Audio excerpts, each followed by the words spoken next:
Now, in the last videos, we discussed how the R change into P. Just we are just continuing to expanding it. So we reached here that R that changes to R star singlet. Then there is a intersystem crossing that you also see in the Jablonski diagrams, and then R singlet that intersystem crossing give T1, and that immediately change to I, that is a reactive intermediate that may be carbene free radical, or you will say diradical or nitrine, and then that gives a product. Let's expand it a little bit more, that R changes to R singlet, excited state, intersystem crossing undergo R triplet. Now this R triplet change into intermediate, but the spin of the R star triplet and I, that will always be same because it convert immediately without undergoing spin. So always keep in mind that the spin of this excited state triplet and intermediate, that is same. After that, this intermediate that may go to singlet state and ultimately it give product P. So let's see the homo and LUMO of these various conversions.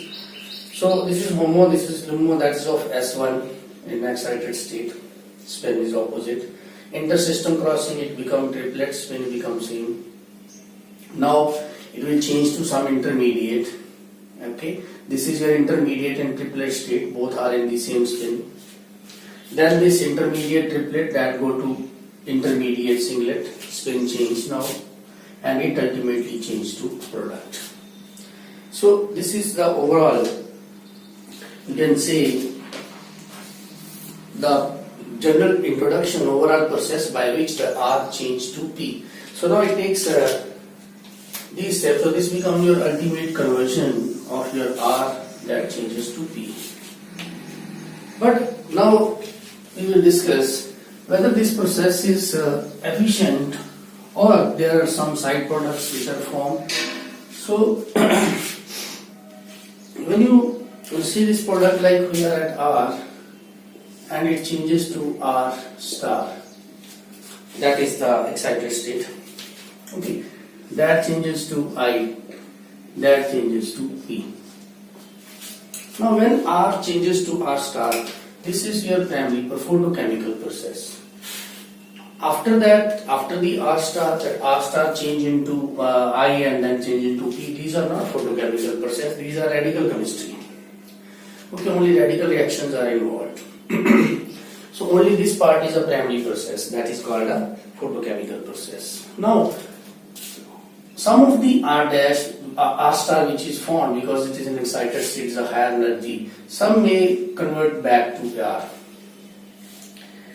or some R that may give to I dash. It may give I or also give I dash. Okay, it can give more than two products also. Let's I dash give another product, that is P dash. It means your whole R that will not change into product. There are some side reactions or reverse reactions also, due to which the efficiency of this reaction that decreases. Okay. Now when this R changes to I, so whole of the I that will not change into P, it may come back to give back the R star, or it may give to another intermediate, I double dash, and this I double dash that may give rise to P double dash. So due to these side reactions, these are basically called product inefficiency. Product inefficiency. Due to these reactions, these side reactions, the quantum yield of the reaction that decreases. Quantum yield that decreases. What is the meaning of quantum yield? Quantum yield means, like in a chemical reaction,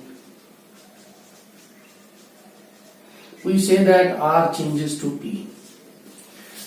If the R totally changes to P, we say that this reaction is 100% efficient.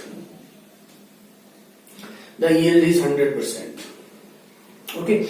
If the R is totally changing to P, we will say that the reaction is 100% efficient or yield is 100%. That depends upon the R. There are many chemical reactions in which the yield is not 100%. Some bioproducts are also formed. But if it is 100%, it's convert 100%, we will say that its yield is 100%. But its quantum yield when you do some photochemical reaction. Okay, then we write the same reaction. Now, whole of the R, total amount of the R, that is going to change into product, no doubt. But the reaction depends upon the photon. How many photons this reaction consumes to convert R into P? Whether the one molecule of R that consumes one photon, if it is so, then it is 100%. Quantum yield is 100%. If all the photons they are used up to produce the product, then the quantum yield is 100%. But due to these reactions, the quantum yield is never 100%. We are striking light here. All the photons which are going to strike on the reactant that are not able to convert the reactant into product. There are some side reactions. So due to these product inefficiency or due to these side reactions, the quantum yield that is not 100%. If your quantum yield is 1, it means all the photons which are striking on a reactant, they change the reactant to product. They are responsible for the conversion of reactant to product. Okay. So this is about the product inefficiency and quantum yield.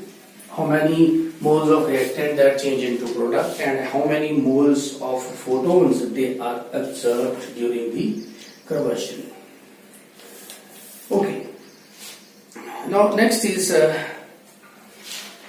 we will again write this process that your R that change to R star and your R star, this is the singlet state, that go into the triplet state.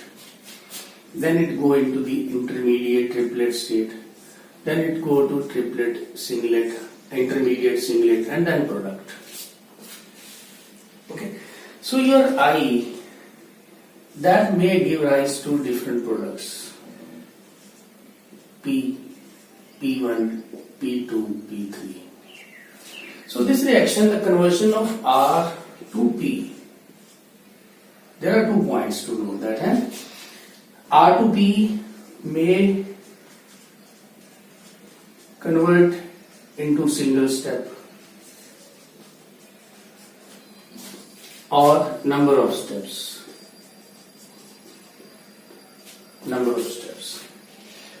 And the intermediate I formed during this photochemical reaction that may give rise to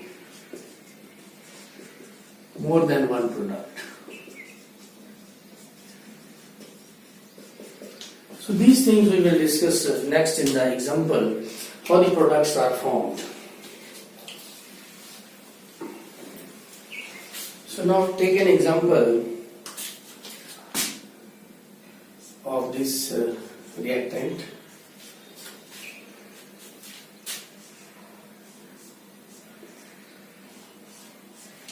This is the example. And when we irradiate this molecule with a suitable about 310 nanometer wavelength we are using here, and we get these products.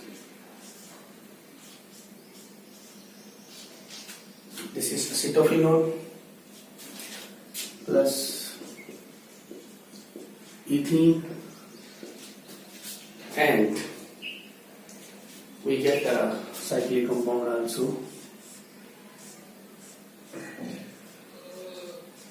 These are the 3 products formed. So now in this reaction, see, this is your reactant. These are your products, more than one. So this is just a simple photochemical reaction. Now for this reaction, we will see the mechanism of this reaction, how the reaction takes place to give these products. Okay, first step is when you irradiate this molecule, this will go to the excited state. So it will represent the excited state like this. Okay, S1. You go to the S1. or take it like a molecule, ketone molecule. Then inter-system crossing, this molecule that go to triplet excited state T1. These are your R star, singlet, R star, triplet. Then it changes to sub-intermediate like this. So radicals are produced here.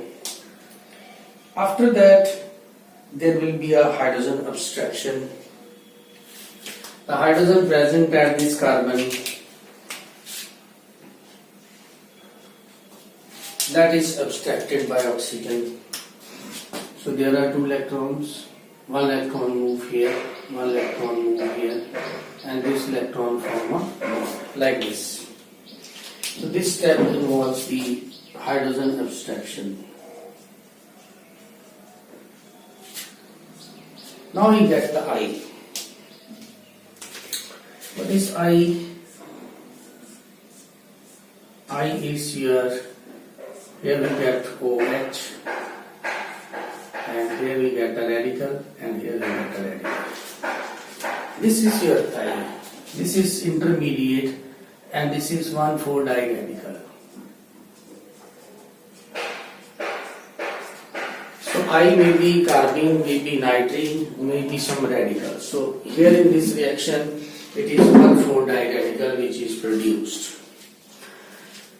Now this intermediate that give different products, like I can give P1, P2, P3. We just see in the examples. So this intermediate undergo various reactions. If it undergoes 1,4-diradical recombination, then this radical form a bond here, and we get this product. This is your radical recombination. So whenever there is 1,4 radical, there are chances that they recombine to give the product. Second thing is there is a cleavage of carbon-carbon bond. So just removing these to show the cleavage. So the cleavage of this bond. Here are two electrons. One electron move here, this electron move here, get a double bond. This electron move here, and this electron move here. So what is the product? Product is like that. We have a OH here and double bond here, plus CH2 double bond CH2. This carbon and this carbon, they form CH2 double bond CH2. Because our this bond is, that is cleavage, the cleavage of this bond takes place. Okay, so one species is this, another is this. So the species which is formed here, that undergo tautomerism to produce the final product is like this. So there is your one product, here is your second product, and here is your third product. So in this way we can predict the product formation in any photochemical reaction. So we started with the R and we get three products P. First R changes to R star singlet, changes to R star triplet, then it hydrogen abstraction, after that it immediately changes to I, that is I, 1,4-diradical is I may be carbene, nitrene or diradical. So keep in mind these things. Then this I radical that rearrange itself. So rearrangements are of in the next lecture we will discuss what type of rearrangements are there. So here there is a hydrogen abstraction, there is a cleavage of a bond. Okay, so when there is a hydrogen abstraction you get this product, recombination. When there is a you can say cleavage of bond, you get these two products. So this is a first example of photochemical reaction, and just compare it with our whole introduction, that how the R that changes to P through various steps.